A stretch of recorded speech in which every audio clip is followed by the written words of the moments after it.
Yo, what is up, guys? What's up, Losh? How you doing? You are first. What's up, Wing Chun? How you doing today? What's up, Benjamin? Hey, Brian R. How you doing? AJ Shiro, what's up? Hey, Casey. Glad you could join. All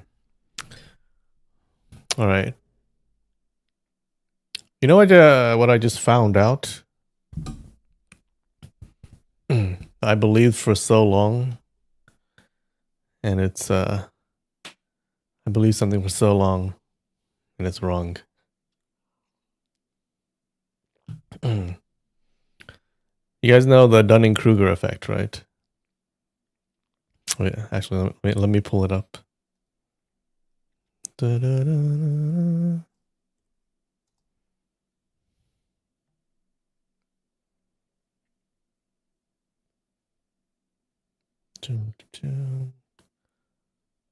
Window capture.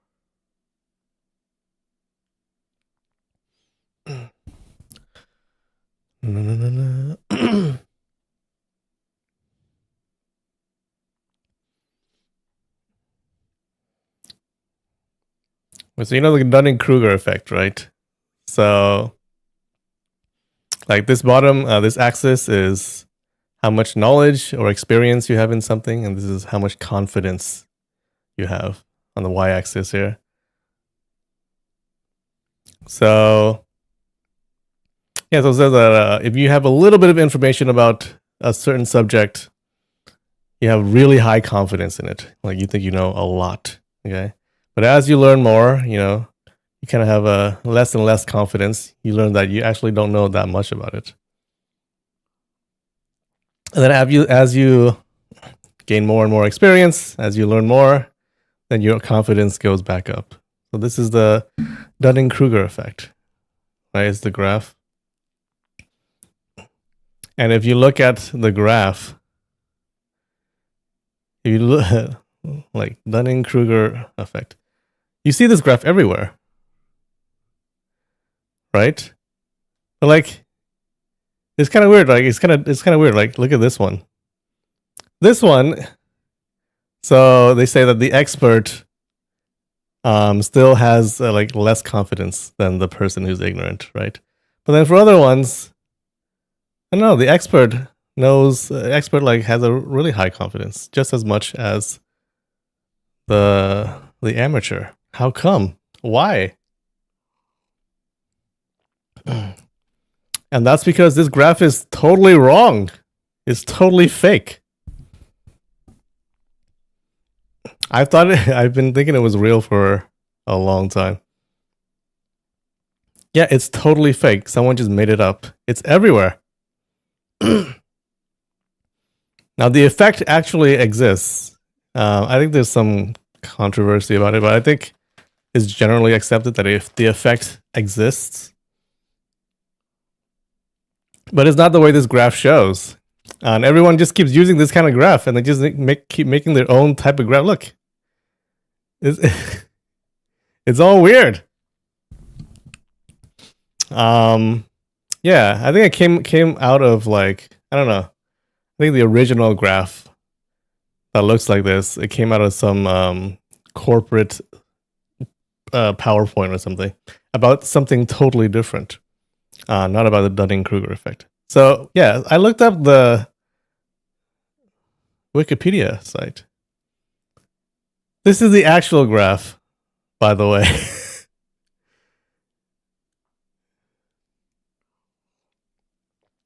This is the actual graph. The other one is not. This is the real one that's in their study.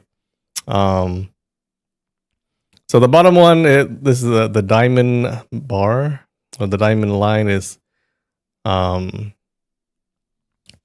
the square one is like, so they asked people like how do you think you will score on this whatever test? Okay, so the top line here, the square one, is how people think they will score. Okay, and then this is their actual score. It's the diamond line. So it's true that as you're like people with People who score less, they have a higher confidence, right? They rated their they expected their score to be higher. But as the people the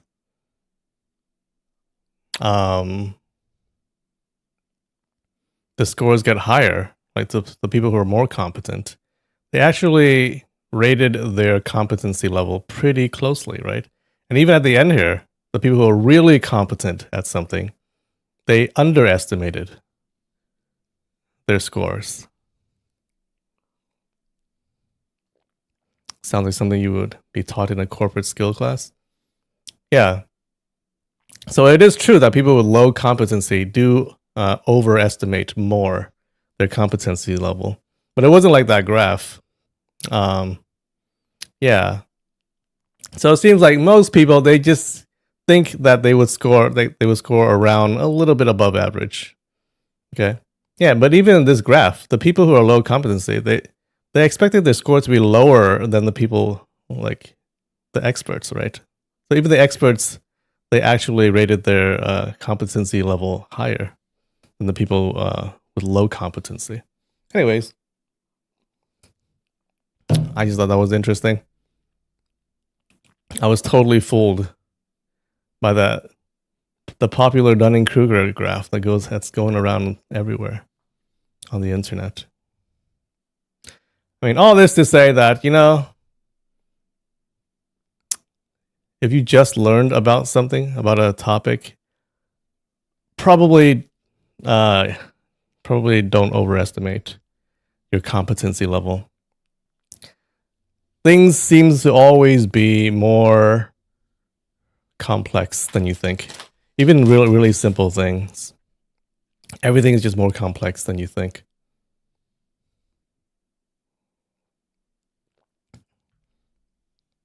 Yeah, so you might have read a book on a certain subject, and you might think like, oh, I know around 50-60% of this subject. Yeah, no, you don't. You probably know like 10%, 5%.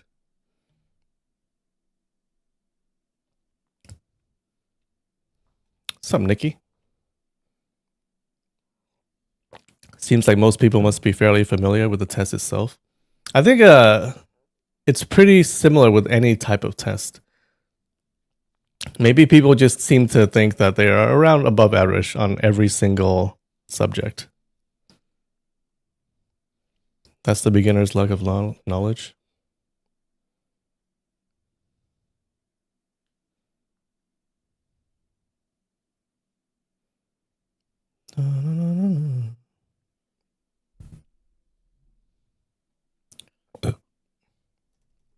Okay. Well, I think my competency level in Wordle is at a 90%.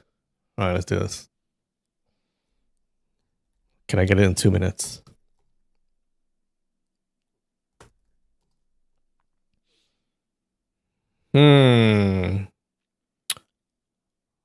Or store, bore, score. Floor? Is floor a word? No, it's not a word. Floor? Chore. Okay.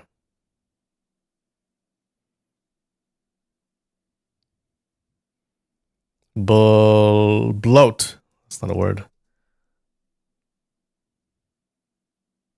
Oh. Chone. Groan.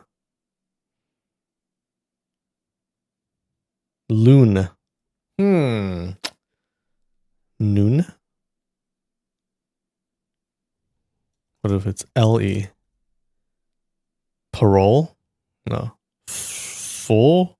Wool? Hole? No H.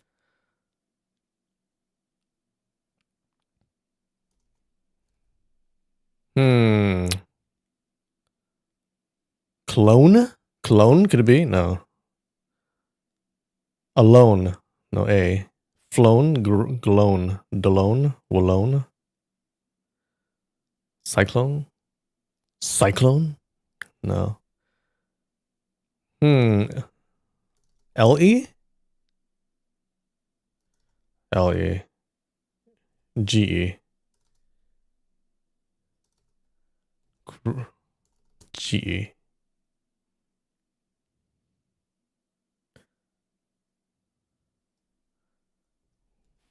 Whoa.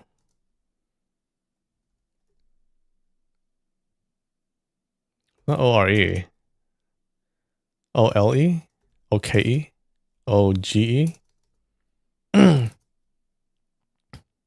Oh, wait, there's an R. Frone? Drone. Drone!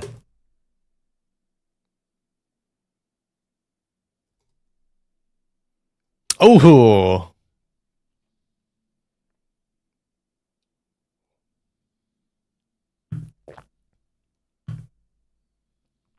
What's up, Caribiohime? How's it going?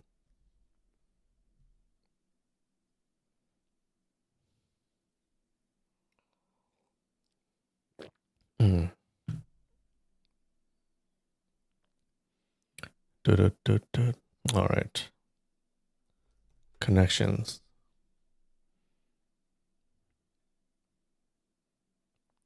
What's your competency level in connections?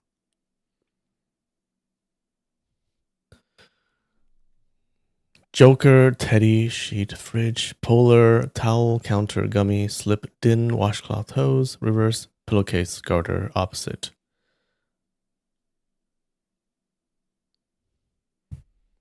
We got towel, we got sheet, washcloth, pillowcase. What could it be? Towel, sheet, washcloth, pillowcase? That seems like a red herring, but I'm gonna try it. Okay. Never mind. Joker, teddy, gummy, polar, teddy, din, opposite, reverse, counter, opposite, reverse, counter, polar? Maybe? Okay. Slip, din, teddy, hose, joker. This seems like names. Joker, teddy, gummy. And who's the odd one? Slip. Garter? Garter, snake. Din, snake. Hose, snake. Fridge. Fridge, gummy. Din. Slip. Slip. Teddy. Teddy bear. Garter bear? No. Gummy bear? Joker bear. Hose bear. Garter bear? Or is that a bear? Din bear. Okay. Maybe not. Gummy snacks. Teddy snacks. Garter snake. Gummy snake. Oof. Gummy worms? Garter worms? A fridge worm? Okay. Din. Teddy. Hose. Huh. I don't know. What? Slip. Slip. Give them the slip. Give them the joker. Slip him. Slip them some money. Hose me down. Joker. A fridge is cold. A fridge has kind of a din. What's the din? A din is a sound, right? Dinner. Hoser. Fridger. Joker. Teddy. Theodore Roosevelt. Carter.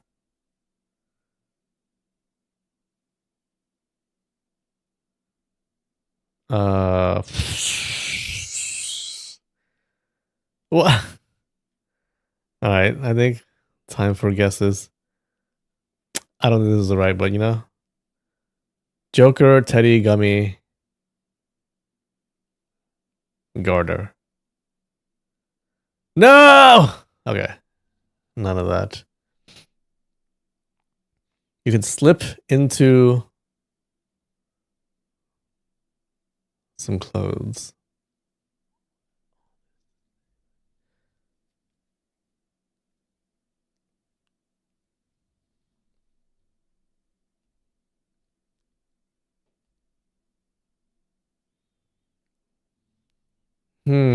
Fridge. Slip. Slip. Din. What? You slip on a gummy bear. What? What a stupid game. What is this? Hose? Looks like a hose. Whose? Slip. Slippy. Din. Din. Din, slip, hose. Din, slip, hose. Guys. You guys. You guys. I don't. One away! Huh! Slip, din, garter, hose. Garter belt. Hose belt. Slip belt. Hose belt. Din belt.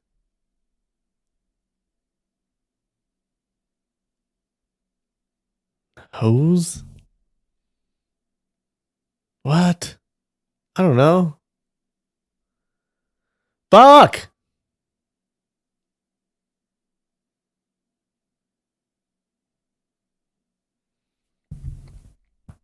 Alright, what is it? Oh.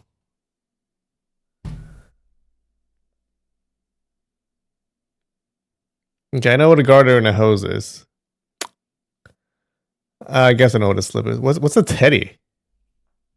The fuck is that?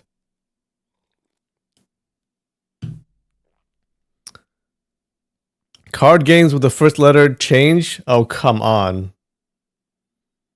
Gin. Bridge. Rummy. And poker. Fuck. What a stupid game. You got hoes in different areas.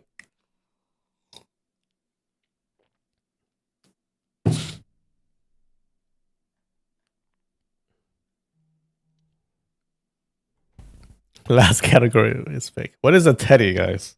I have no idea what that is. Oh, I know what that is, but lingerie. Wait, am I supposed to? What? Wait. YouTube. Hold on.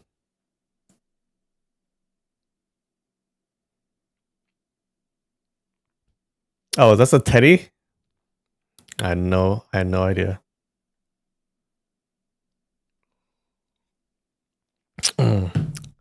Almost made a big mistake there. Woof.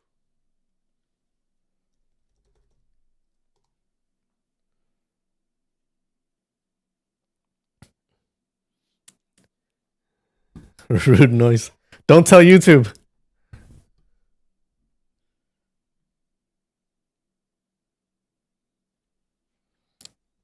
All right, teddy bear. Definition: animal. Grown. You made that mistake with bestiality? Yeah, don't do that. Good thing I didn't search that for the internet. Slip.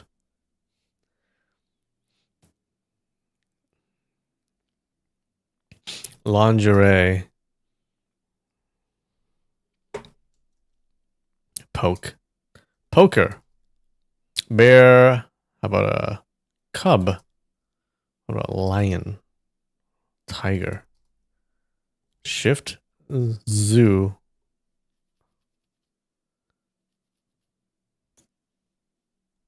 Cocaine. Have. Go. Do. Oh. Doing. Run. Execute. It. Just. Man. Them, they. Now, it. Use, burden. Push. Run. Pull. Do, go. Erase. Action, act.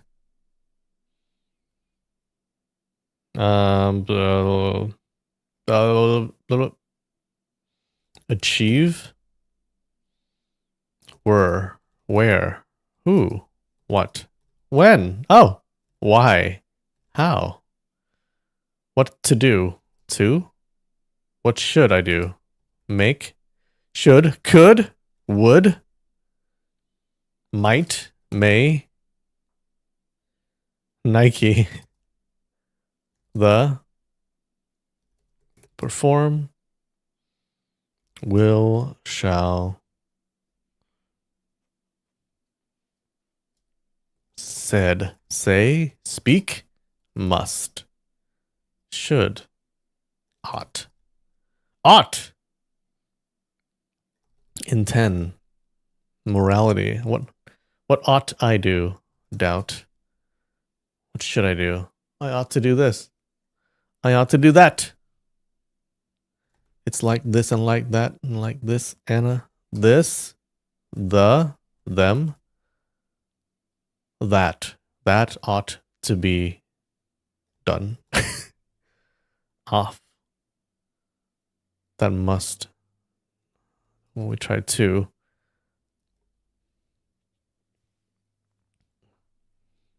Be, is, are, finished. We tried Y from ought.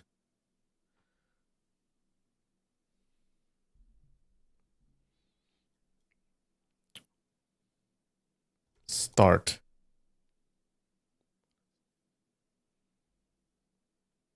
There. Oh, there. There. Over there. Over here. Everywhere. Anywhere. Nowhere. Shall. Ought. Being. Paid. Ought. Not. Nothing. None. Whatsoever. Ooh, ever. Never. Then. Up. Not. Will.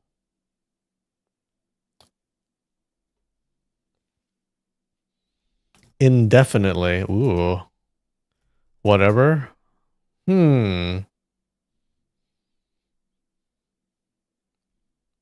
Never, whatever, whatsoever.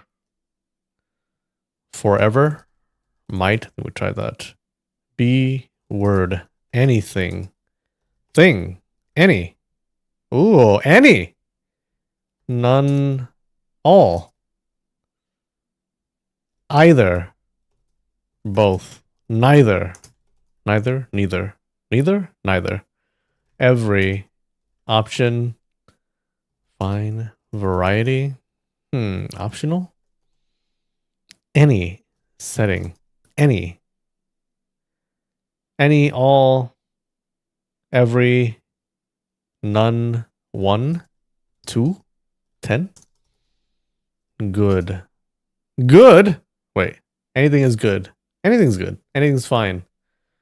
Anything's all right. Percent. Wait. Percent. Percent.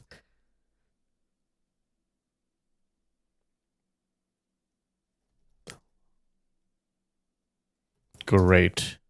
Bad. Gooder. Gooder. Best. Better.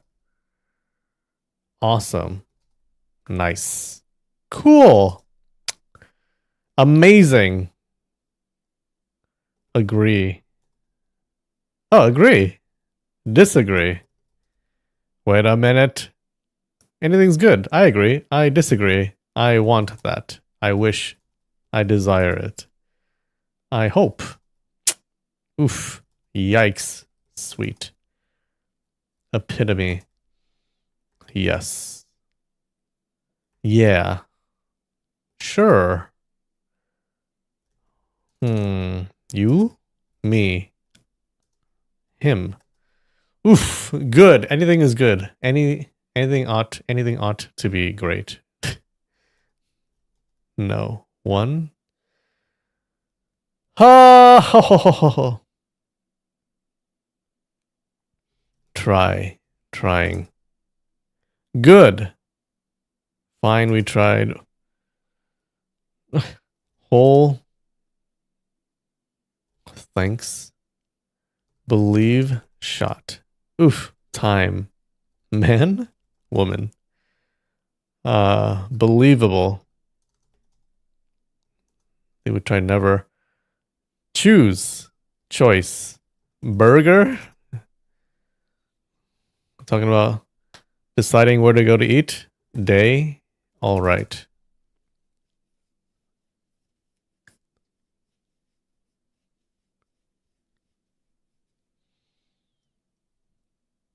Acceptable. Oh my god.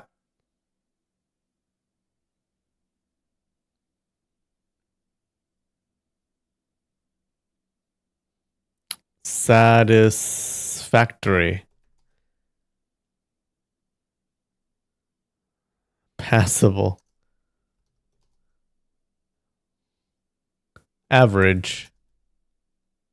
Meh. Average. Medium. Adequate. It's adequate. It's acceptable. It's all right. Did we try all right? Right. It's lukewarm. Mid. Passing. Enjoyable.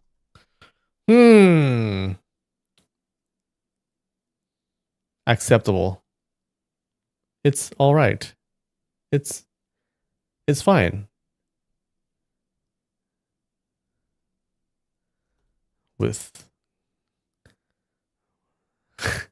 it's good, adequate, acceptable, and satisfactory, but not good, passable, or fine. It is good. New, improved, no. Reasonable? Nah. Acceptable, eh? Oh my god!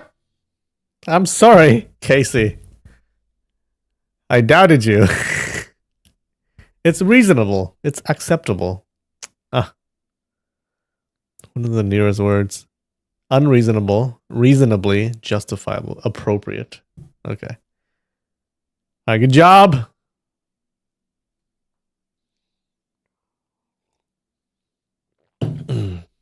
Okay. All right, real quick, we'll do my hiragana. Let's see.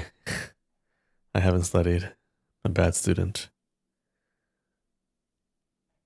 Let's review my regular hiragana. All main. Okay, this should be okay. All right, this should be okay. This is o. This is ku. This is no. This is ni, ru, he, shi, ki, ha, no, nu. This is ho, sa, mi. This is mu, ya, wa, me, yo, wo, ma, yu. This is chi, ko, re, hi, na, ta, te, su, ke, ka, tsu,い、も、あ、れ、no! ね、ら、う、ふ、ん、そ、と、り、ろ、せ。Okay. That's a passing grade. I think I'm okay with that. Let's try. Oh, no, stop. Home. All right, these. Okay, I'm gonna go slow and steady. Slow and steady loses the race. B. This is ki, so it must be gi. Ho, so it must be. Wait, what's the A? Ho and bo. Se, ze, tsu. Wait, what's do? Za, ba, pa, be, fu, gu, fu, bu, fu, bu, shi, di. What? Shi, ji? This is po, pe, de, do, gu, zo, ge, pi, ga, chi. Chi is di. Zu, go, pu, and ta, da. All right. All right. Not bad. Not bad. I think I'm good. I think we're good. Kind of slow, but I think we're good. What's next? What's after that? Combination hiragana. There's only one more section to complete. We're almost done. You're not really learning much that's new here, but you're going to learn how to combine different types of kana together to make some new sounds. Mainly, we're going to focus on what small ya, you, and yo can do to kana from the i row. In other words, what we are combining are these two elements.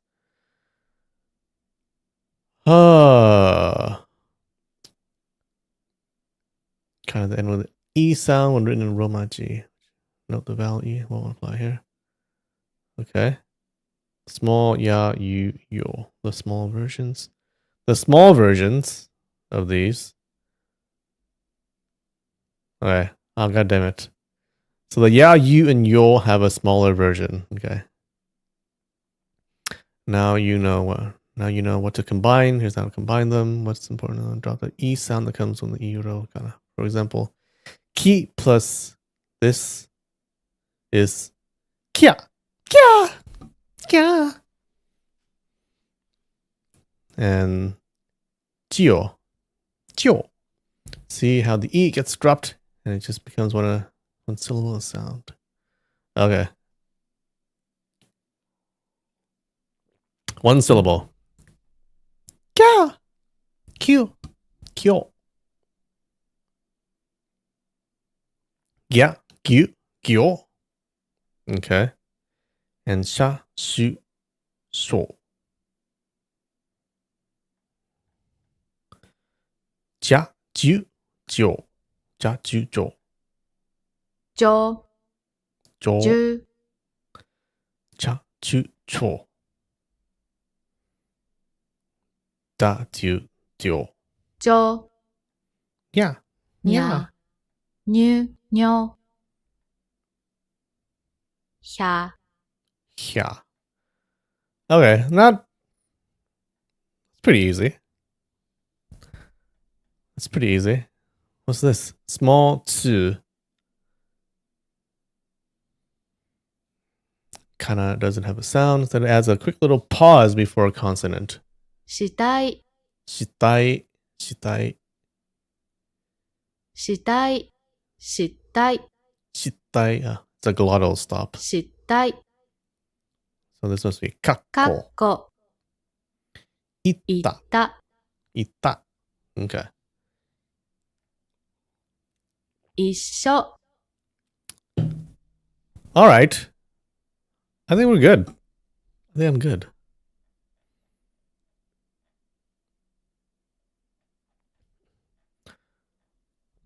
All right. I think next week we should I should be good with hiragana, right? Think so? Cool. Anyways.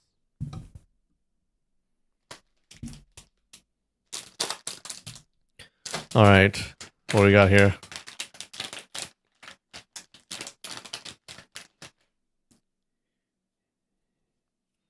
Do you?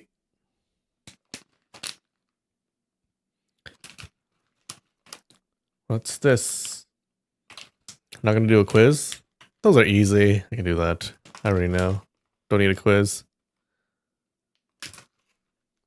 What's this? Looks like animal crackers, I think. Unless they're salty, savory, maybe. All right, what does it fucking say? It's tabe, tabe, tabe. What is this?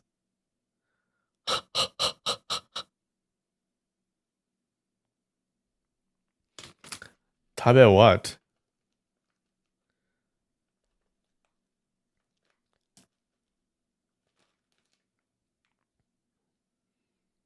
Tabe. No. Tabe. Eat. Tabe tai. Tabe something. Wait. What is that word? Tabe something. Do u do dobutsu. Dobutsu. Dobutsu. Child? Tabe eating children. Food for children. Eating children. I think it means eating children. I'm sticking with it.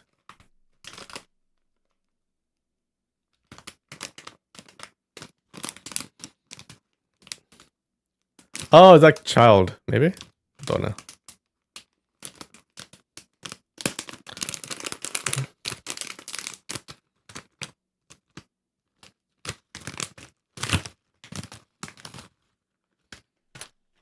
Oh.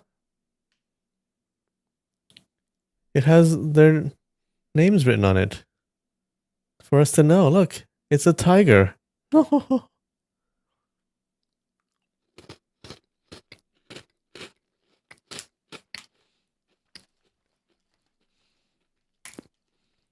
It's not a sweet animal cracker. It's kind of savory. Well, it's pretty good. Okay, guys. Now I'm gonna do a test, okay? What does this look like? Who can guess? Who can guess what this is?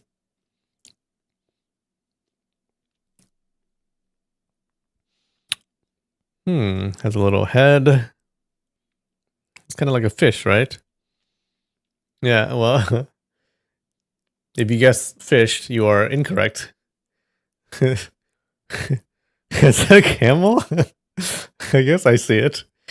Two little humps behind. A hippo? Camel, eh? I don't know about that, sir.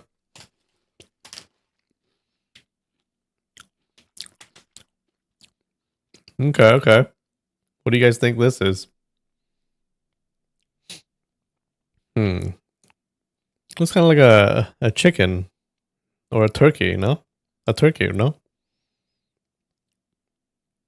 Yeah, what could it be? Alligator? Octopus? Yeah, what is it? Yeah, did anyone guess? A parrot? I don't know how that looks like a parrot, but you know? Hmm.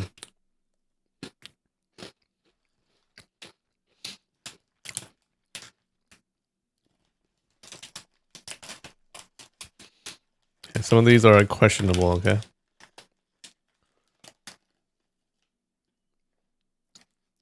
Hold on. Oh, hold on.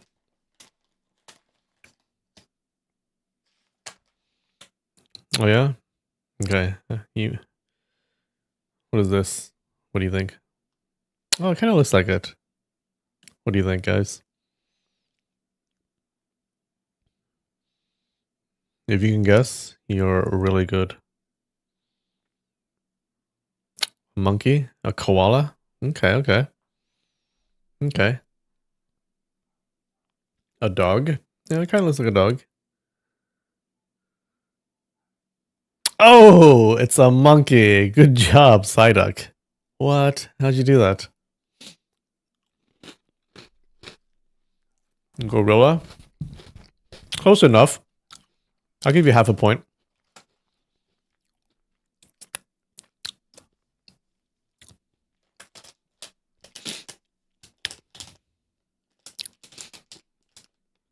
Gave monkey vibes. All right, what about this? No. Oh. Chocolate. That's kind of good.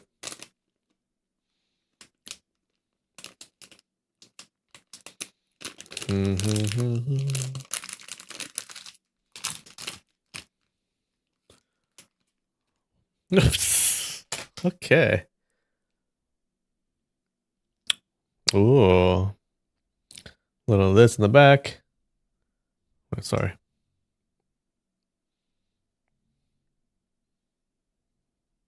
It's kind of cute.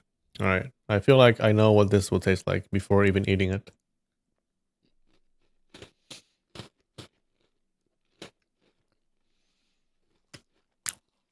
Yeah, pretty much.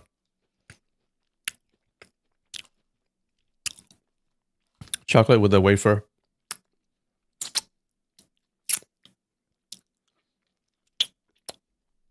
It's like a solid 7. Oh, the previous one is like it's actually pretty good. 7.5. This one's a 7. All right, last one. Got a little fox with us. A little kitsune. All right. What does that say? It's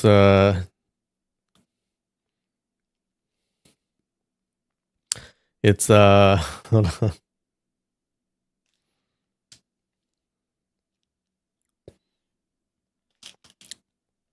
Hold on. It's gonjiri. Gonjiri. What is gonjiri?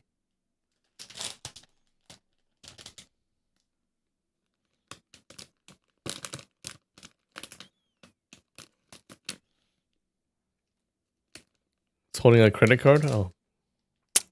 What is that?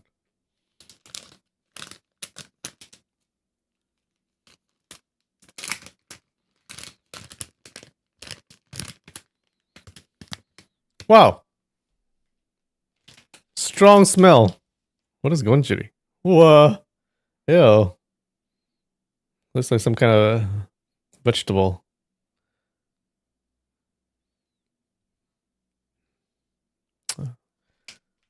Come on, camera. There you go. Yeah. What? Very strong smell.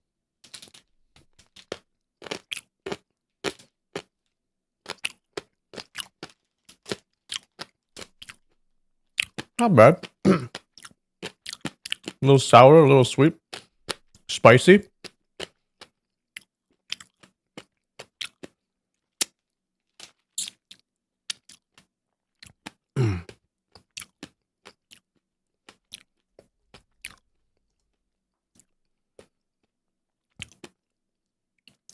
It's a dried radish.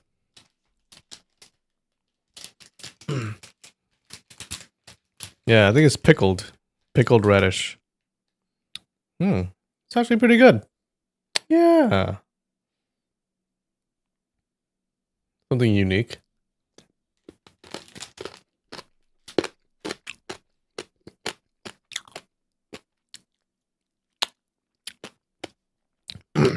Has a nice crunch to it too.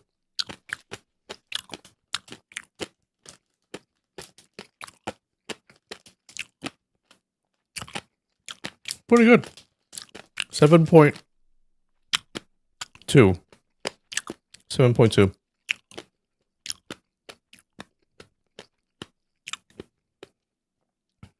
Pickled radish. Oh, that's pretty good. You know what? I'm bumping that up to 7.3. It's not bad.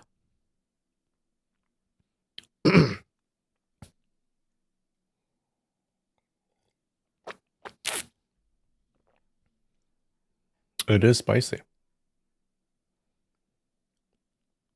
Well, Casey got it. Good job. Got it exactly. Casey's winning at everything today. All right.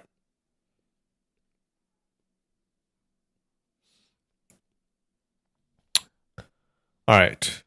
Recap. What happened last week?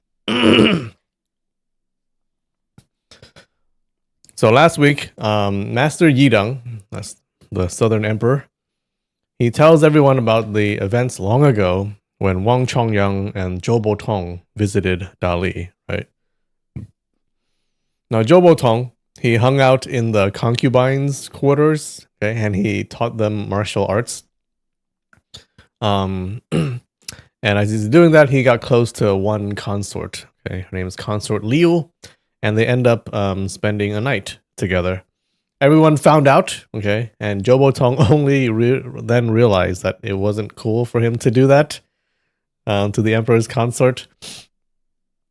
The emperor tried to resolve things by proposing a marriage between Consort Liu and Zhou Botong. However, Zhou Botong absolutely refused, and he ran away, only leaving this silk handkerchief that she had given him. Months later, Consort Liu, she gave birth to a son. The emperor got mad, but he didn't do anything. 2 years later, Consort Liu came to the emperor holding her injured bebe. So apparently someone had sent an assassin to hurt the baby. Okay, not kill him though.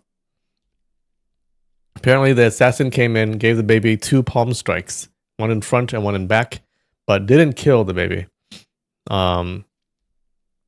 She thought that the emperor sent the assassin, but he said that he didn't. And even now, Master Yidong doesn't know why the assassin did that. If you were an assassin, then why didn't they just kill the baby and just hurt it?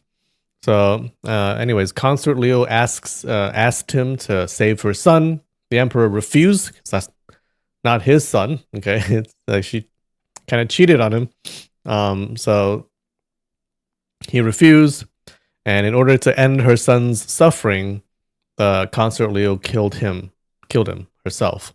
She also vowed to kill the emperor one day. Then she ran away.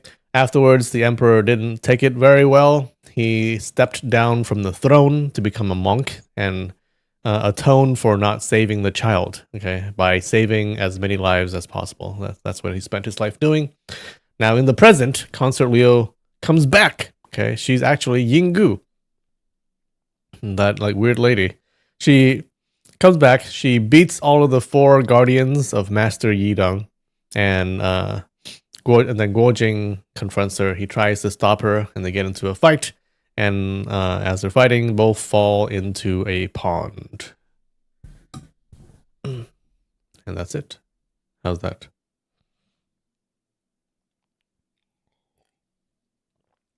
Zhou Botong only taught her, not anyone else? Gotcha. Oh, Casey, you won a fencing tournament. Oh, shit. You're into fencing? That's awesome. Congrats.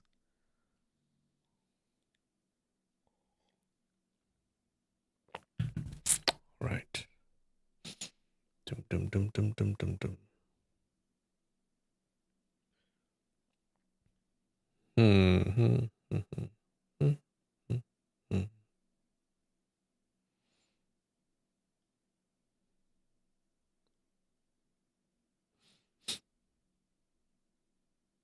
Baby palm. It's a tiny palm strike. A little cute tap with the palm. All right. Chapter 31, Part 2.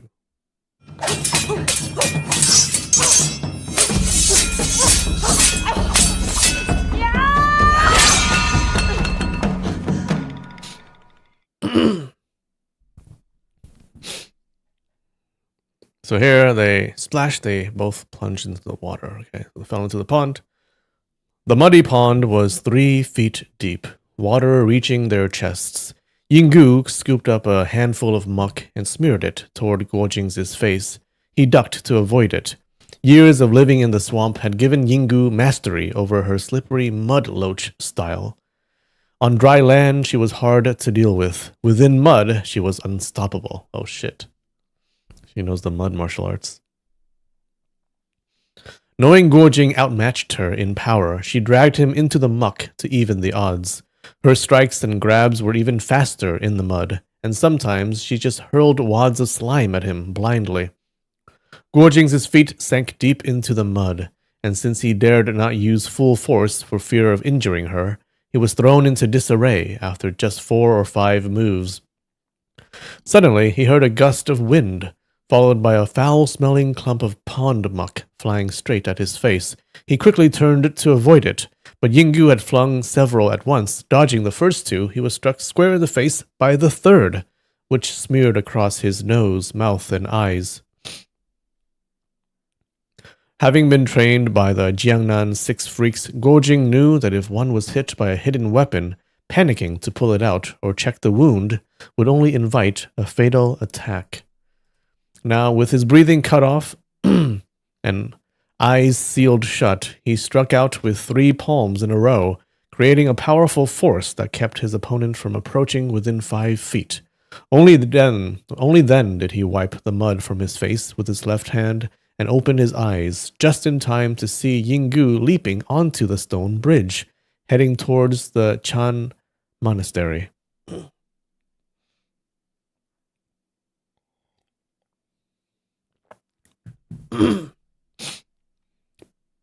Okay, so you did it a long time ago and just got back into it? All right, awesome. Good luck, man. Having passed Guojing, Yinggu thought to herself, "Shameful. If it hadn't been for this lotus pond, how could I have gotten past that foolish boy?" Wait.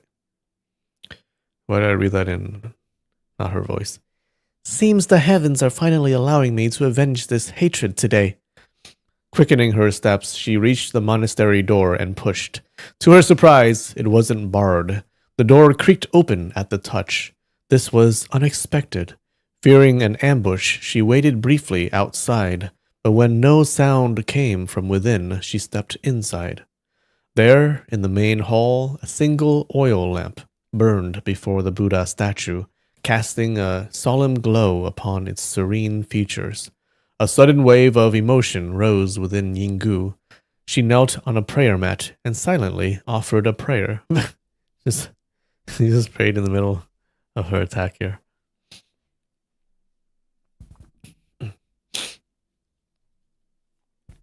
She had barely begun her silent petition when 2 soft chuckles came from behind. Instinctively, her left hand swept behind her in a defensive arc, while her right hand pressed down on the mat for leverage. With a nimble spin, she landed lightly on her feet. Then came a cheerful voice. "Nice moves." She looked up and saw a girl in green robes with a red sash, her hair bound with a shimmering gold ring. A pair of bright eyes gazed at her, smiling. In the girl's hand was a gleaming bamboo stick. It was Hong Rong. Hong Rong said, "Senior Yinggu, I must first thank you for saving my life."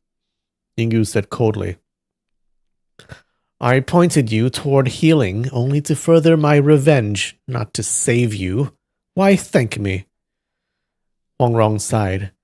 "Hey, the line between kindness and hatred in this world isn't always clear. My father imprisoned old Mischief on Peach Blossom Island for 15 years, yet even that couldn't save my mother's life." When Yinggu heard her mention Zhou Tong, her body shook violently. She shouted, "What does your mother have to do with Zhou Tong?" From her tone, Huang Rong realized that Yinggu suspected some romantic entanglement between her mother and Zhou Tong. That she believed Zhou's imprisonment had something to do with that. Though over a decade had passed, it was clear Yinggu hadn't forgotten her feelings for Zhou. Hong Rong bowed her head and said softly, My mother died because of old mischief. Yinggu grew more suspicious. Under the lamplight, she saw that Huangrong's skin was snowy white, and her features delicate and refined. Even in her prime, Yinggu knew she had never been this beautiful. If her mother had looked anything like her, Zhou Botong might well have been smitten. Yinggu furrowed her brow, lost in thought. Huangrong said, Don't overthink it. My mother was like a celestial being, while Zhou Botong is a mischievous old fool. Only a blind woman would fall for someone like him. Yinggu heard the veiled insult, but felt strangely comforted to have her doubts dispelled. Still, her face remained cold and unreadable. Since someone can fall for a pig-headed oaf like your senior brother, someone else could fall for a childish rascal like Zhou. So how exactly did your mother die because of him? Annoyed, Hongrong said, You insult my senior brother, so I'm not talking anymore. She turned away as if angry.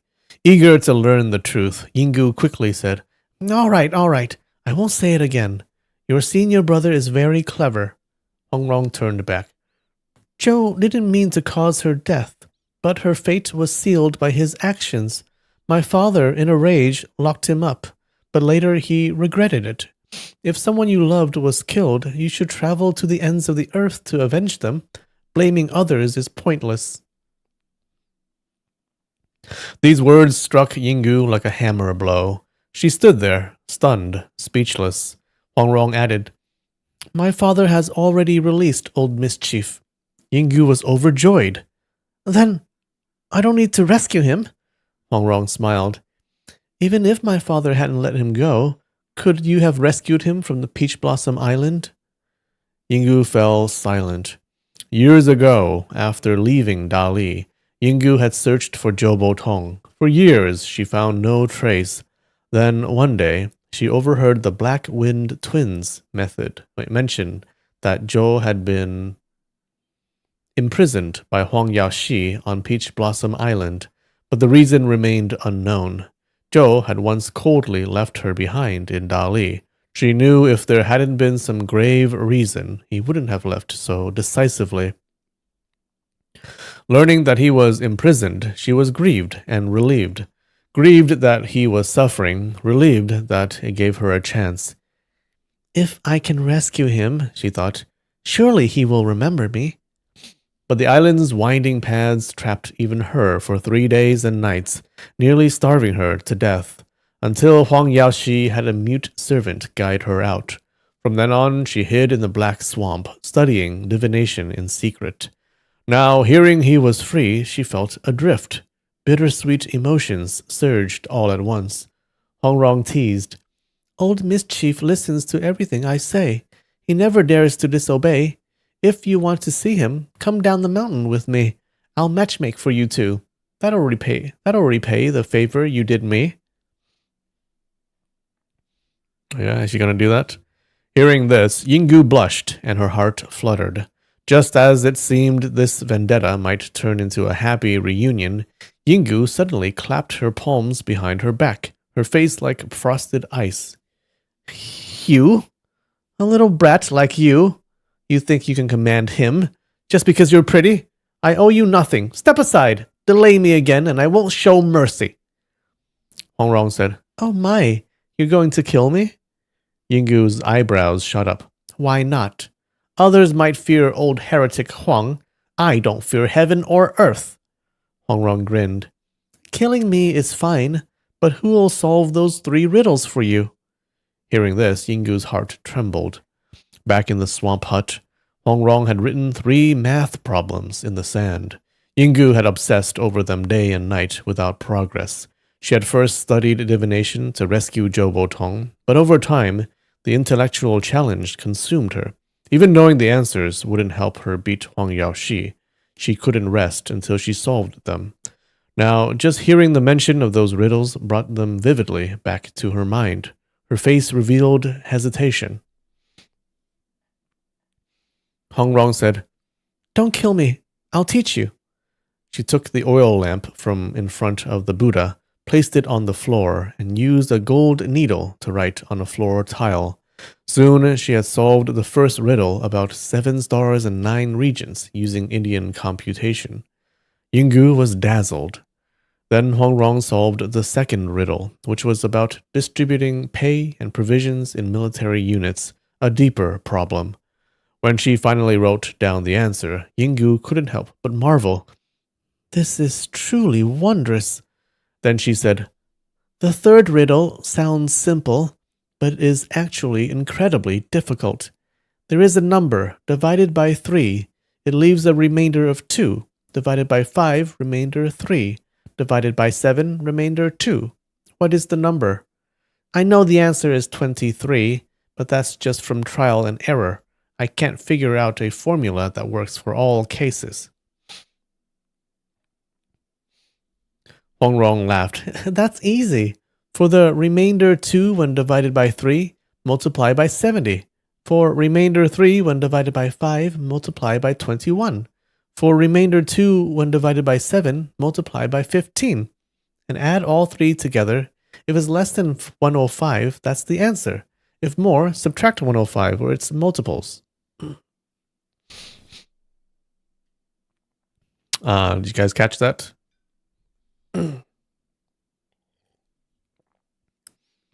Yinggu mentally calculated. It was perfect, she muttered to herself. "Multiply by 70. 21. Huang Rong said. "No need to memorize formulas. I'll teach you a rhyme. 3 friends walk, 70 strides. 5 trees bloom, 21 aside. 7 suns round, half moon's face. Add them up, the answer's in place." Okay. Whoa, the AI friggin' rhymed. How did it do that? When Yinggu heard the lines, 3 friends and reunion beneath the moon, her heart clenched. This girl must already know my past, she thought. 3 friends mocks me for serving 2 men. Half moon reunion jeers that I shared only 10 days of love with him. Ashamed, she said coldly, "Enough. I thank you. To hear the way in the morning, one may die in the evening. If you keep laboring, I'll kill you." Huang Rong grinned. "That quote means the person who hears the way may die. I've never heard of someone killing the one who taught the way." Yinggu glanced around the Chan monastery. She was sure Duanqi Singh must be in the rear chamber. Realizing Huang Rong was stalling her, she thought, "This girl is young but clever, no less devious than her father. I mustn't let a 30-year-old woman be outsmarted by a teenager." She had already delayed long enough. Without another word, she strode toward the back. Turning past the Buddha Hall, she saw nothing but darkness ahead, no lamps at all.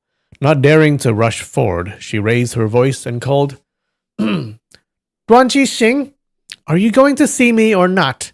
Hiding in the dark like a coward. Is that how a real man behaves?" Huang Rong followed behind her and chimed in with a laugh.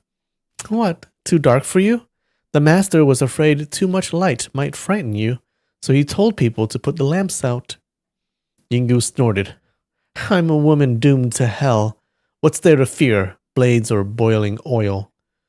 Huang Rong clapped her hands. "Perfect! I've been meaning to try out a little game involving blades." She took a fire striker from her robe and lit a small flame, crouching down to ignite an oil lamp on the ground. Unexpectedly, there was already a lamp right at her feet. This surprised Yinggu. Upon closer inspection, she saw it wasn't a proper lamp, just a small earthen teacup half filled with oil, and a cotton wick for the flame. Beside the cup was a sharpened bamboo skewer about a foot long, one end stuck into the ground, the other pointing sharply upward.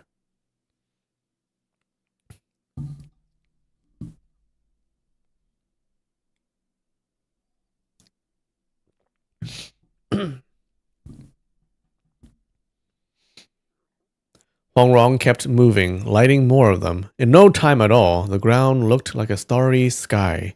Everywhere were flames and bamboo skewers. By the time she finished, Yinggu had counted them clearly. 113 teacups, 113 bamboo skewers. She was baffled. If this were plum blossom pole training, there would be 72, or maybe 108. What's the deal with 113? And they're so randomly spaced, it's not a 9 palaces pattern, nor a 5 blossoms formation. And the skewers are so sharp. Is someone really walking barefoot through this? Then she thought, the little girl must be wearing shoes with iron soles. She concluded, this brat planned all this in advance. I can't beat her on this terrain. Better pretend I don't care and just walk through it.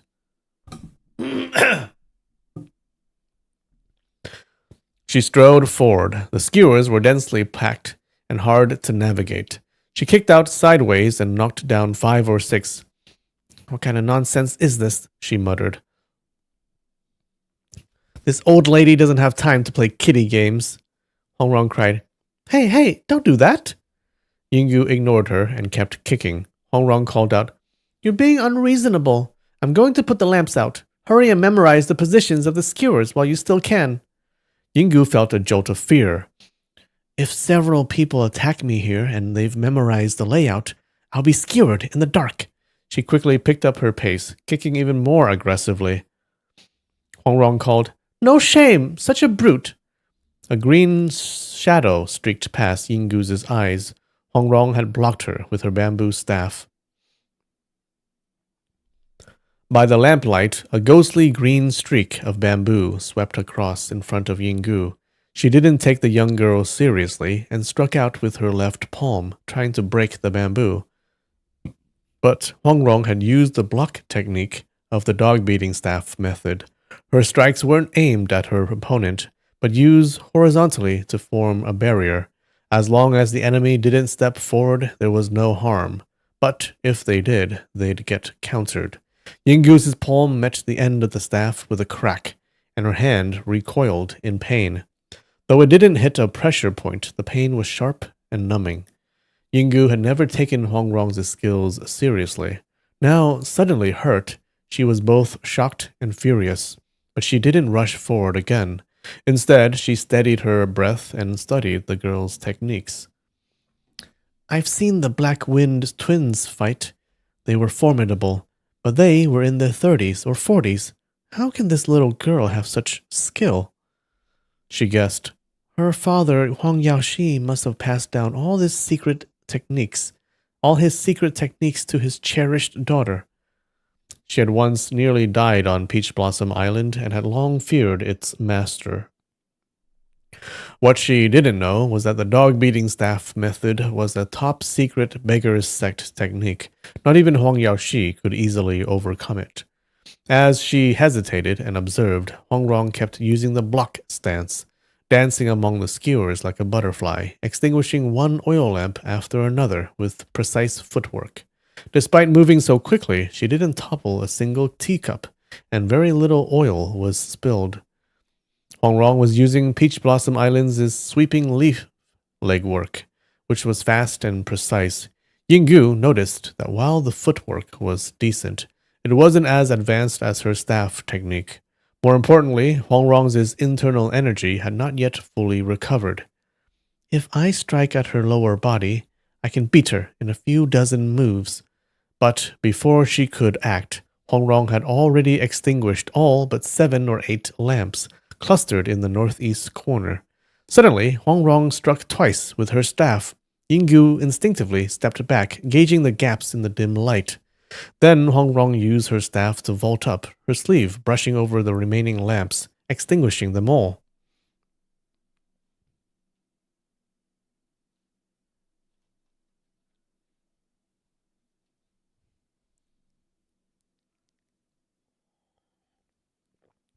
Yinggu cursed silently. I may know how to win, but if I can't move without impaling myself on a skewer, what's the use? In the darkness, Hongrong called out, Did you memorize the skewer positions? Let's fight 30 moves. If you can hurt me, I'll let you see the Duan Emperor. Deal? Yinggu replied, The skewers were placed by you, and who knows how many hours you've trained on them. How can anyone else memorize that many positions in an instant? Hongrong, confident in her memory, laughed. No problem. Light the lamps and rearrange the skewers however you want. Then we'll put out the lights and fight. Oh. Yinggu thought, this is no test of martial arts. It's a test of memory. That crafty girl is too clever. I haven't avenged my son yet. How can I risk my life gambling against her memory? She had an idea and said, fine, that's fair. I'll play your game. She lit the lamps. Hongrong smiled. Why do you keep calling yourself old lady? I think your beauty surpasses even young maidens. No wonder the Duan Emperor was so smitten with you. Yinggu was busy repositioning the skewers, but froze momentarily. She coldly said, smitten? In my 2 years in the palace, when did he ever pay attention to me? Hongrong asked, didn't he teach you martial arts? Yinggu snapped, so that counts as paying attention? Hongrong said, oh, I get it now. He was practicing Xian Gong. He couldn't get too close to you emotionally. Yinggu scoffed. Then how did he father the crown prince? Hongrong tilted her head and thought for a moment. He must have had the prince before he started training in Xian Gong. Yinggu gave another cold snort and fell silent as she moved the skewers. Hongrong memorized each new position, not daring to be careless. One misstep could cost her a pierced foot. After a while, Hongrong said, he didn't save your son because he loved you. Yinggu's voice was full of bitterness. So you know everything, do you? Love me? Hongrong said, he was jealous of old mischief. If he didn't love you, why would he be jealous? When he saw that embroidered handkerchief, he was heartbroken. Yinggu had never considered that Duan Jixing might have truly loved her. She stood stunned. Hongrong said gently, I think you should just go back. Yinggu replied coldly, not unless you can stop me. Fine. If we have to fight, then I'll risk my life. That 1 year deal of ours, let's forget it. She clapped her hands. Wonderful. Spending a year in the muddy swamp with you would be awful. While they talked, Yinggu had replaced over 60 skewers. She then began extinguishing the lamps. No need to change the rest, she said, and suddenly lunged at Hongrong. In the darkness, she struck with clawed fingers. Hongrong dodged, her left foot landing perfectly between 2 skewers, staff jabbing toward Yinggu's left shoulder. But Yinggu didn't dodge. She simply charged forward. With a series of crack, crack, crack, she stomped through the skewers, breaking dozens as she went straight for the inner courtyard.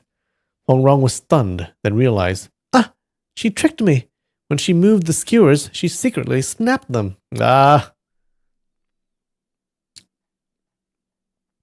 pride had blinded her to this simple ruse. She felt deeply annoyed. Yinggu burst into the rear courtyard and pushed open a door. Inside, on a prayer mat, sat a white-bearded monk, draped in thick robes, eyes downcast in meditation. The 4 disciples, fisherman, woodcutter, farmer, and scholar, stood to the side with several monks and novices. The woodcutter stepped forward and said, Master, Lady Liu has come. The old monk nodded slightly, but said nothing. Only a single oil lamp lit the room, leaving faces obscured in shadow.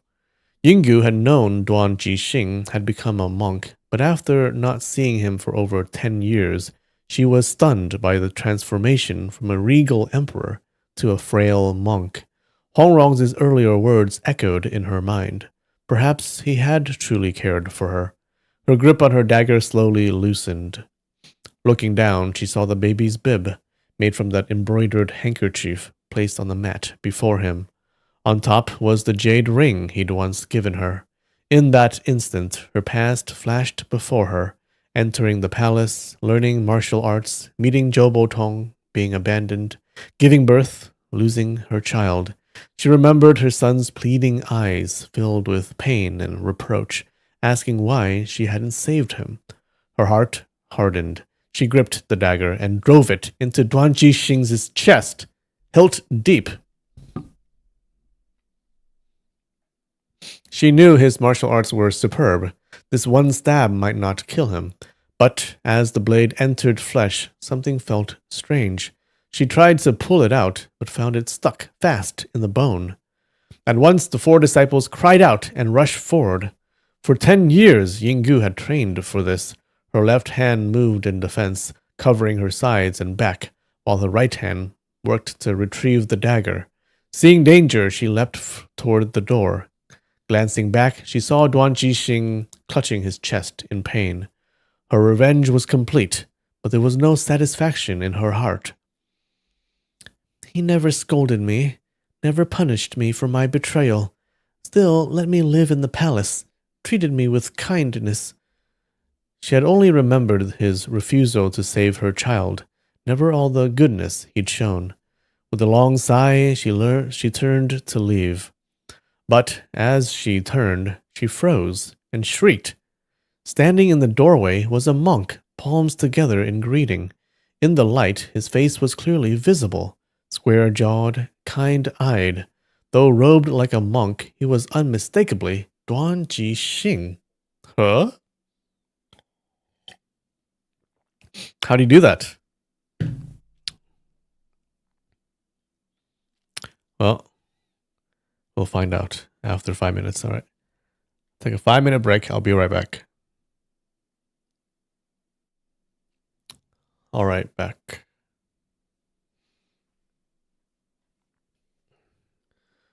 Okay. A second Duan Jixing. Yinggu felt as if she'd seen a ghost. A dreadful thought struck. I stabbed the wrong man. She looked back. The stabbed monk stood up slowly, peeled off the robes, and tugged off a fake beard. It was Guo Jing in disguise. Damn, he took a knife.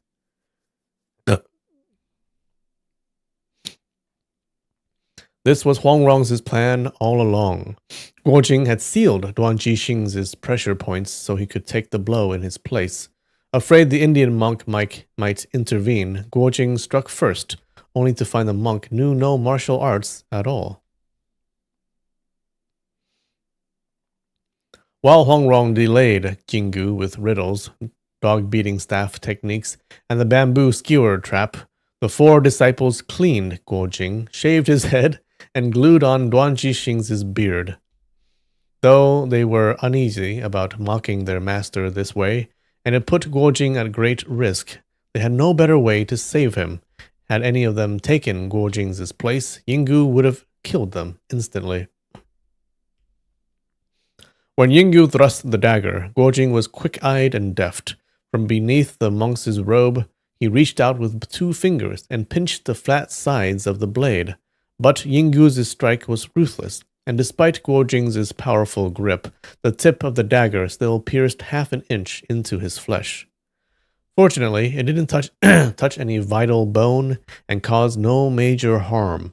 If he had worn his soft porcupine armor, he could have withstood the stab easily, but he feared that Yinggu, being extremely perceptive, would notice if the dagger hit armor. Then the plot would be exposed, and she would surely come seeking revenge again.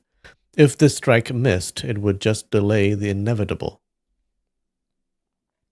The cicada sheds its shell plan seemed to have succeeded.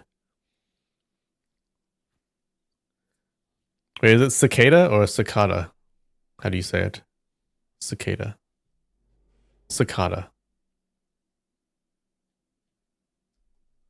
Cicada. No, that's just the sound of a cicada. That is not how you pronounce it.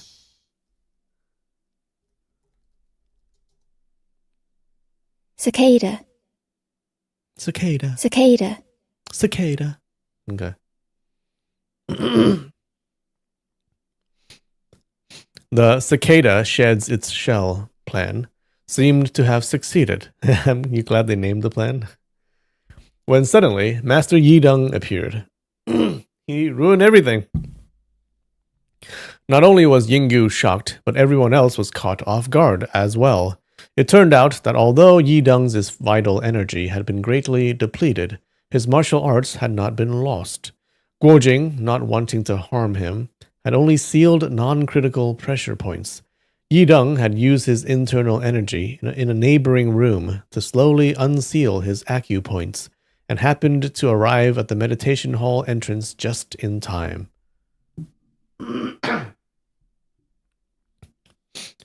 Yinggu's face was ashen, thinking herself doomed now that she was surrounded.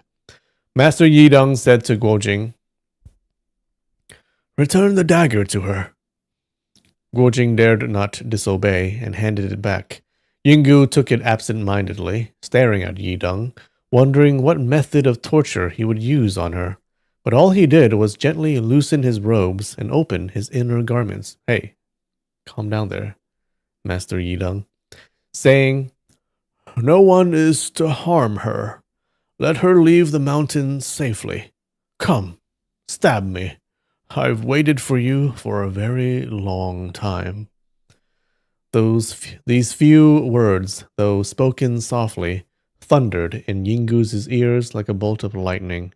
She stood dazed for a long while, then suddenly loosened her grip. Clang! The dagger fell to the ground. Covering her face with both hands, she turned and ran. Her footsteps faded into the distance until there was only silence. Everyone stared at each other in stunned silence. Suddenly, thump, thump. The scholar and the farmer collapsed to the ground. Both had been poisoned through their fingers and had been holding on with sheer willpower. Now that they saw their master safe, their tension broke, and they could no longer remain standing. The woodsman cried out, "Quick, fetch the junior master!" Even before he finished speaking, Hongrong had already returned, bringing the Indian monk. The monk was a master of treating poison. He took out the medicine for them to ingest, and cut open their fingers to release blackened blood. Oh, is that how you do it?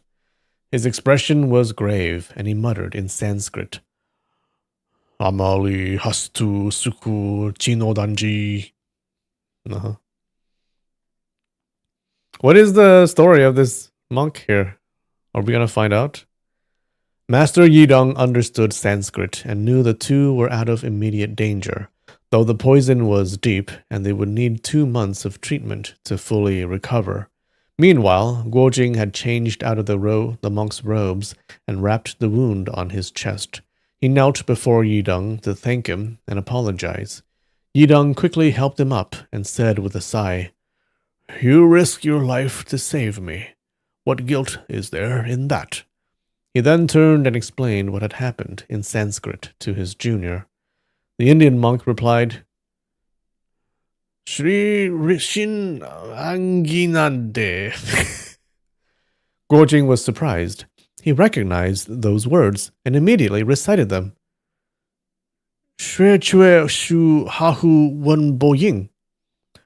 Back when Zhou Tong taught him the 9-yin manual, the final volume had consisted of strange, foreign-sounding passages. Though Guojing hadn't understood their meaning, he'd memorized them all. Now he recited them fluently. Oh! Is he gonna level up again? He's gaining so much XP, guys.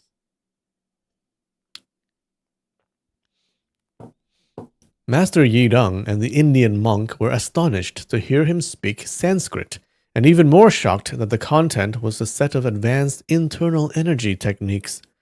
Yi Deng asked for details, and Guojing explained everything. Yi Deng exclaimed, "I once heard Master Chongyang mention this. The scholar Huang Shang, who compiled the 9-yin manual, not only studied the Taoist canon thoroughly, but also mastered Buddhist scriptures, and could read Sanskrit. When he finished the manual, he realized that if it fell into the hands of someone evil, they might wreak havoc with no one able to stop them. Yet he couldn't bring himself to destroy the final chapter, which contained the essence of the text. So he rewrote it in Sanskrit with a Chinese translation, thinking, few in China can read Sanskrit, and even fewer who both know the language and are skilled in martial arts. A person from India might understand the language, but not the Chinese. In this way, he ensured that that few would comprehend the manual's true meaning. Even Master Chongyang couldn't decipher the Sanskrit. Who would have thought fate would work in such wonders? You don't understand Sanskrit, but you memorized it word for word like a chant. Truly a rare stroke of destiny. Ah.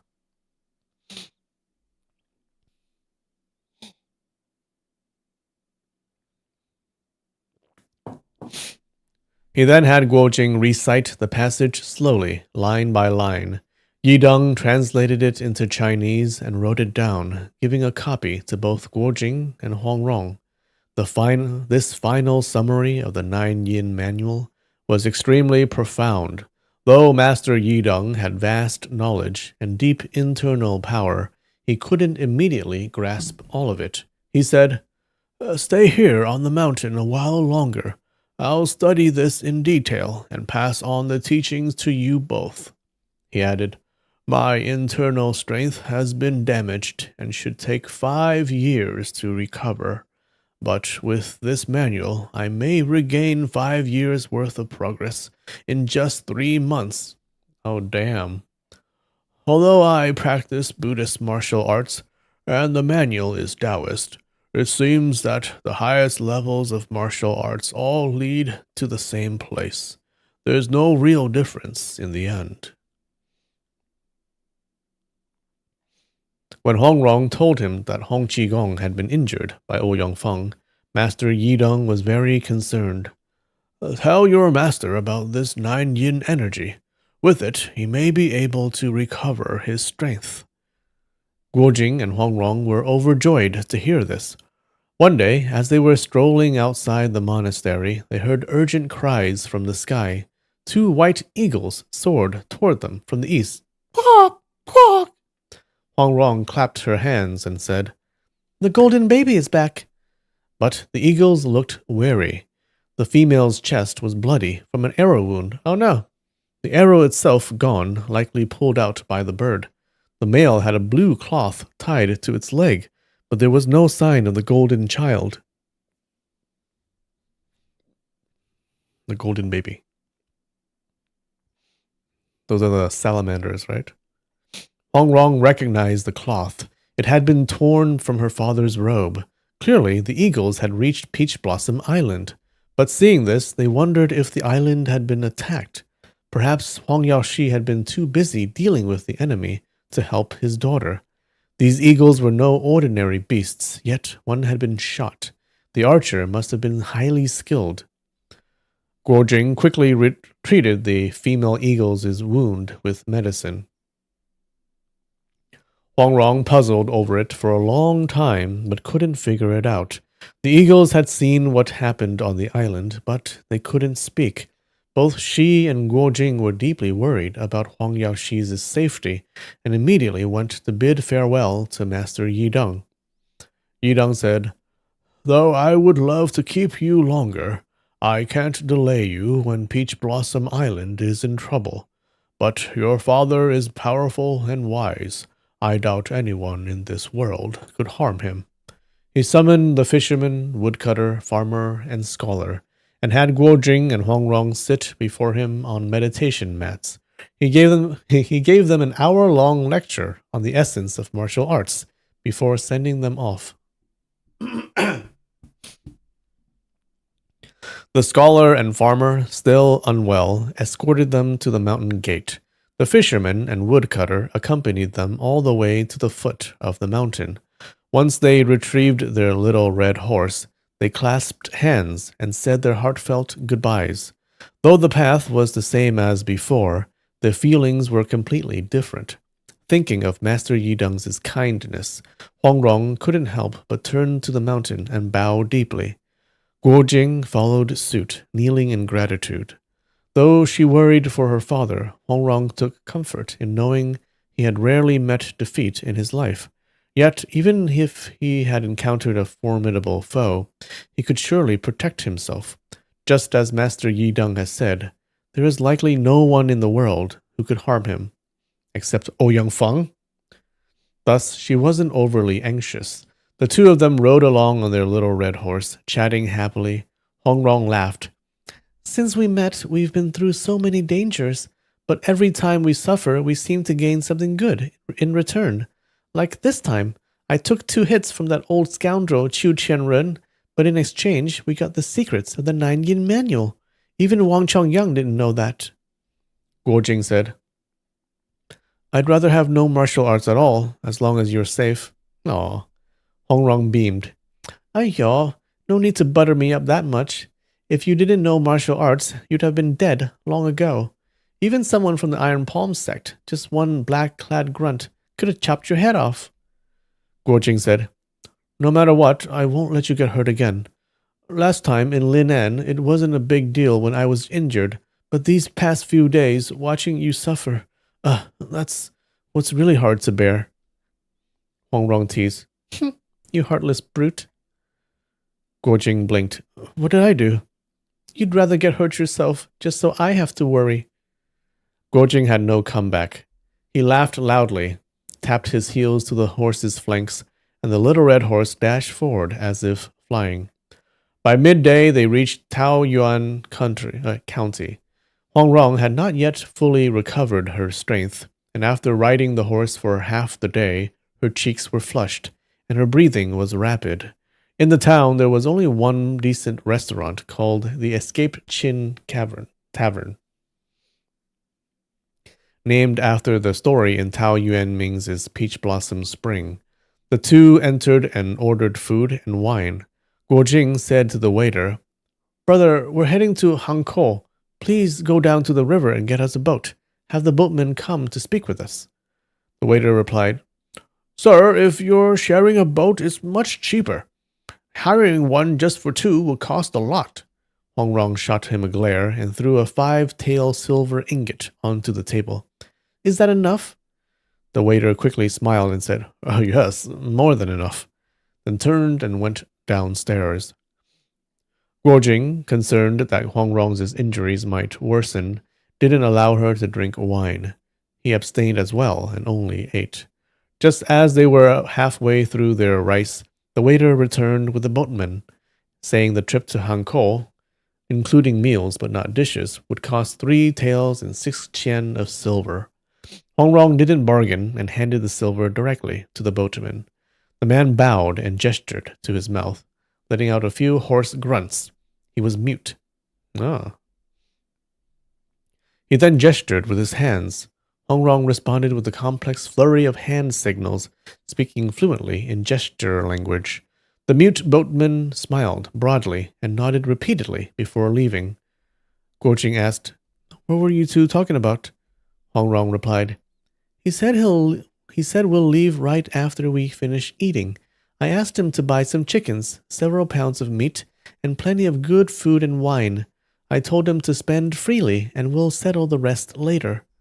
Guo Jing sighed. If I had met this mute boatman alone, I'd have no idea how to deal with him.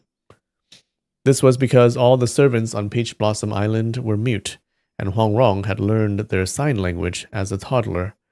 One of the tavern's dishes, honey-cured fish, was particularly delicious. After a few bites, Guo Jing thought of Hong Qigong and said, I wonder where my master is and how his injuries are. I worry for him so much. He even considered wrapping up the fish to take to him. Just as Huang Rong was about to reply, footsteps came up the stairs. A Taoist nun arrived, dressed in a gray robe and covering her face with a dust veil, revealing only her eyes. The nun sat at a table in the corner. The waiter came to take her order. She spoke softly, and shortly afterward, a simple bowl of vegetarian noodles was brought to her. Huang Rong found her figure very familiar, but couldn't remember where he had seen her before. Guo Jing, noticing her daze, also glanced at the nun, who quickly turned away, as if studying him too. Hong Rong whispered with a mischievous smile, Brother Jing, that nun's fallen for your handsome looks. Guo Jing said, Bah, don't talk nonsense. How can you joke about a woman of the cloth? Hong Rong laughed, Believe it or not. After finishing their meal, The two headed for the stairs. Still suspicious, Hongrong glanced back at the nun, who lifted one corner of her veil, revealing her face. Hongrong nearly cried out in surprise. The nun shook her hand at her, then pulled the veil back down and quietly resumed eating. After settling the bill downstairs, the mute boatman was already waiting outside. Hongrong gestured that they still needed to run errands and would board shortly. The boatman nodded and pointed to a black-sailed boat at the river. Hongrong understood but saw that he didn't leave, so she and Guojing walked east. At a street corner, they ducked beside a wall, hiding and watching the tavern entrance. Soon the Taoist nun exited the tavern. She glanced at the red horse and the two eagles tied outside, seemingly looking for Guojing and Hongrong. Not spotting them, she headed west. Hongrong whispered, "Good, just as expected." She tugged Guojing's sleeve, and they hastened eastward. Guojing was confused, but didn't ask questions and followed her. Taoyuan County wasn't large, and in no time they exited the east gate. Hongrong turned south, then west again, circling around the southern gate. Guojing whispered, "Are we following that nun? Don't mess around with me." Hongrong laughed. "Messing around? That celestial nun of yours? Aren't you going to chase her while you still can?" Guojing grew annoyed and stopped. "Runger, if you keep talking like that, I'll get mad."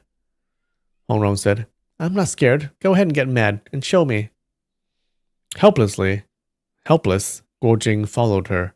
After 5 or 6 li, they spotted the nun sitting under a locust tree. She stood when she saw them and walked toward a mountain path. Hongrong pulled Guojing along. He said anxiously, "Runger, if you keep fooling around, I'm going to carry you back." She said, "I'm really tired now. You go on alone." Seeing her exhaustion, Guojing crouched down. "Don't overwork yourself. I'll carry you." Hongrong giggled. "I'm going to lift her veil and show you who she is." She rushed toward the nun. The nun turned and waited. Hongrong pounced, hugged her waist, and reached for the veil. Guojing followed, calling out, "Runger, don't mess around!" But when he saw the nun's face, he froze. He couldn't speak. Her brows were furrowed, eyes brimming with tears, an expression of sorrow. It was Mu Nianzi. Okay. We meet again. Let's see what she's been up to. Hongrong hugged her and said, "Sister Mu, what's wrong? Did that brat Yang Kang mistreat you again?" Mu Nianzi lowered her head, silent. Guojing approached and said, "Sister-in-law." She gave a faint response. Hongrong pulled Mu Nianzi to sit beneath a willow by a small stream and said, "Sister, how did he bully you? Let's go confront him. He's tormented us too. Almost got both of us killed." Mu Nianzi remained silent. Their shadows were reflected in the clear stream, petals drifting across their mirrored figures. Guojing sat a few feet away on a stone, puzzled. Why was Mu Nianzi dressed as a nun? Why didn't she greet them in the tavern?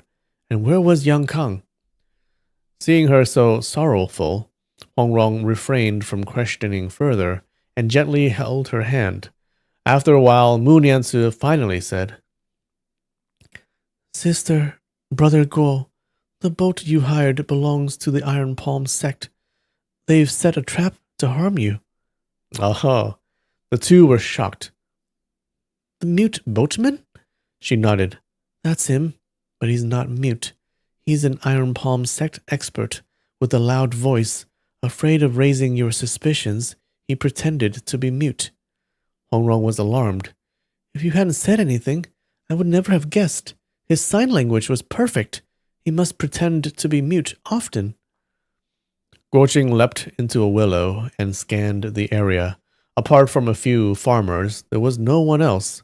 He thought, if the two girls hadn't taken such a roundabout path, Iron Palm sect members would surely have followed us.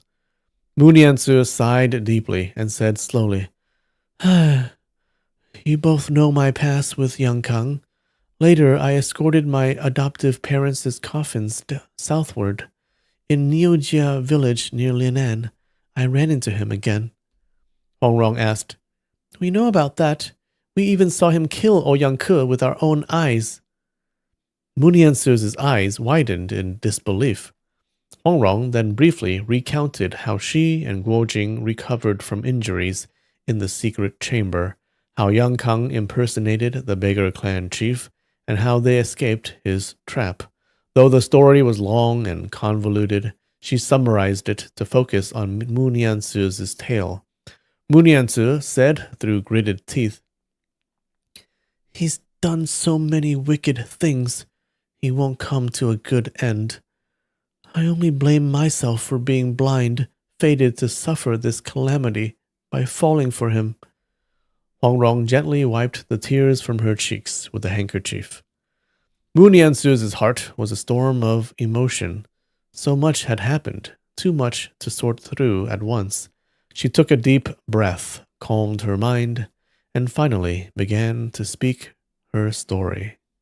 Okay. She's going to tell us what she's been doing. All right. How'd you guys like that chapter? It was all right. It was okay. Not much happened. The Yinggu and Southern Emperor stuff got resolved, I guess. And then we actually know the rest of the 9 Yin manual. Yeah. All right. Cheers.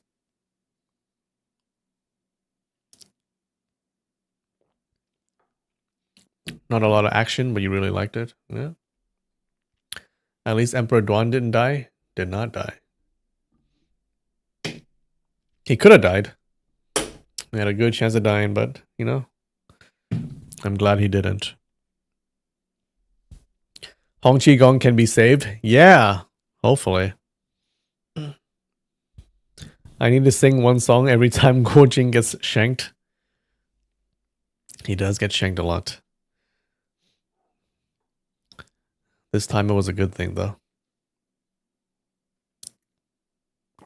It's only half an inch, you know? Can you really consider that a shank? That's like a flesh wound.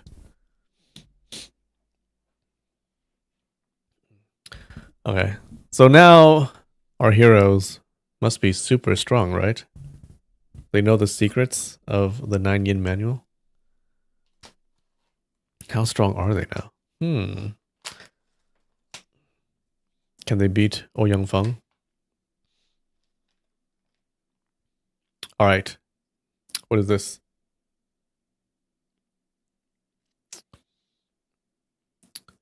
I can kind of see it. It's pretty good. I can kind of see it. Maybe because I already know what it is. A buffalo? Okay, okay, okay. Doot, doot, doot, doot, doot, doot, doot, doot, doot, doot. Bam! An ox. You are correct, sir. Good job. Elephant? Okay, good guess too. Looks kind of like that.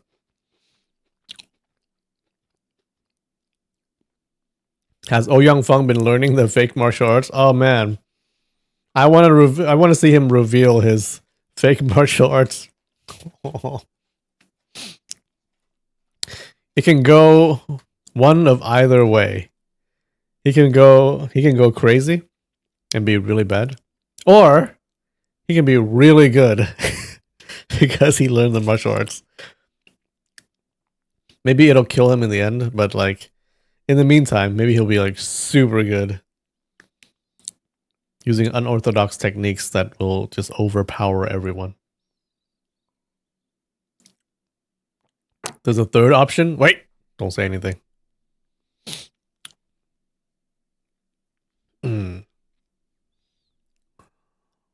All right. Well, that was cool. Well, tune in next time to see what Mu Niansu has been doing. She probably has not been doing well. All right, guys. Thanks for joining. I love you, and I will see you next time. All right. Bye.